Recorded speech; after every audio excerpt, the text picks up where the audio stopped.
The last topic in the writing section that is yet to be discussed for the students of class 12 is story writing. In fact, if you go to C, this is the only topic that is new for you, that is different from your 10th standard board exam portion. Okay, if you look at these pictures which are on screen, you'll see the fox and the grapes, okay, hare and the tortoise, Little Red Riding Hood. These are all the very famous stories that you would have heard growing up, and writing a story is an art. Okay, so let's see if you can do it in French. Now, on the first slide of this PowerPoint, I'm giving you a sample question because you've never seen a question like this probably before in any paper. So it's good to know what your question in the paper looks like. Now, take a note of this, that story writing or écrivez une histoire comes as an option with paragraph writing. Okay, as the last question, 8B of the question paper for the 12th, it comes as an option. Okay, with paragraph writing. So you'll either have to write a paragraph on the given topic or you'll have to write a story based on the outline. Okay, complétez l'histoire à l'aide des éléments donnés. Les éléments are the points or the outline. Okay, so this is a sample question which I will solve at the end of the slideshow. Okay, just to show you how it looks like in your exam paper. Now, these are the tips. Again, for all your writing section questions, we are only looking for one paragraph, not more than that.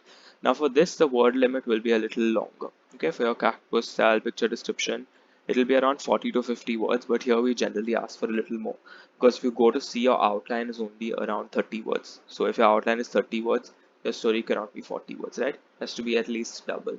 So we keep the limit around 60 to 80 words. You check the word limit in your question paper. Maybe if the outline is a little small, then your word limit will come down. Okay, then there is no need for a title or moral.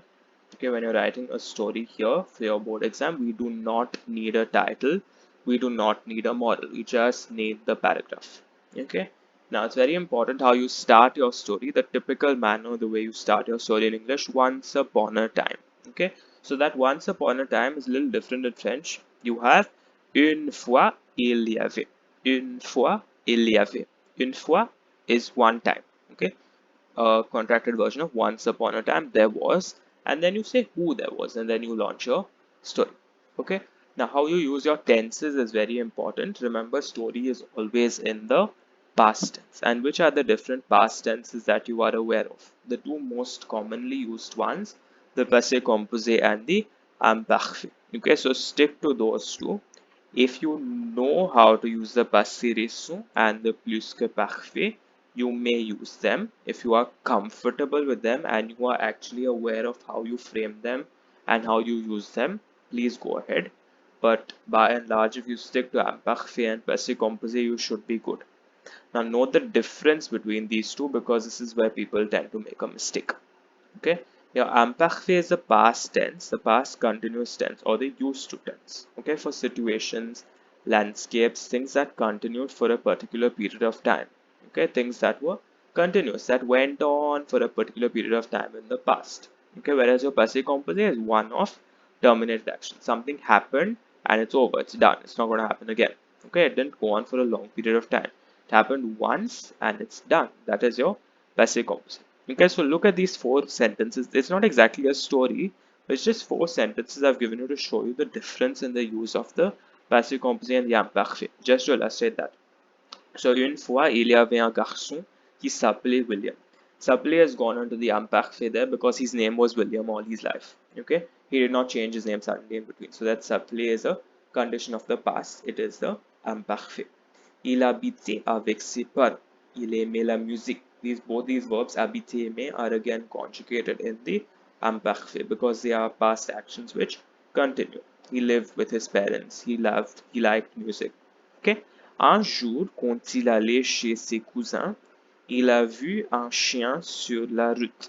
So one day, when he was going to his cousin's place, so that aller there is literally your past continuous tense, when he was going.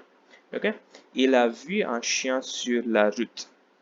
So voir there has gone into the passive composite. Now why?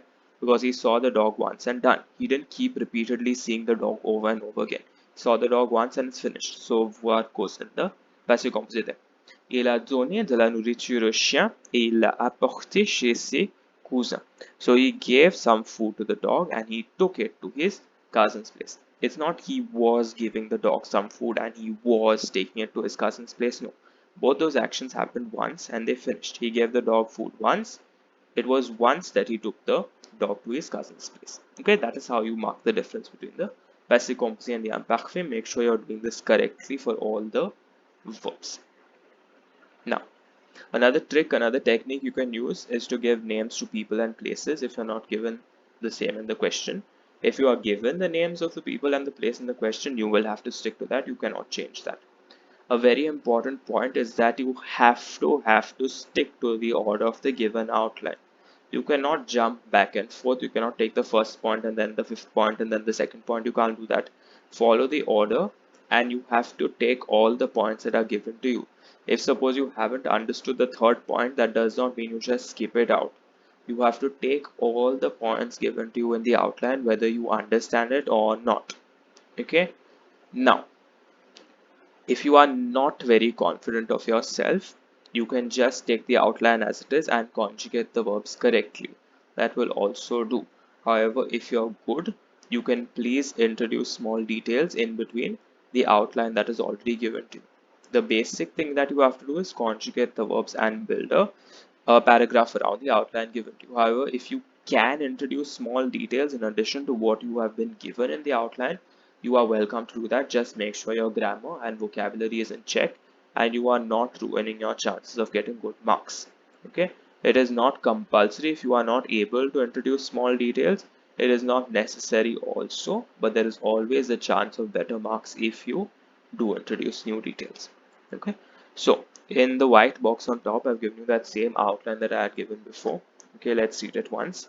Un artiste rentré en France après un voyage en Suisse écrit des lettres pour inviter ses amis à dîner, préparer un grand repas, tout prêt, personne n'arrive, penser, ouvrir son tiroir, découvrir qu'il a oublié de mettre les lettres à la poste.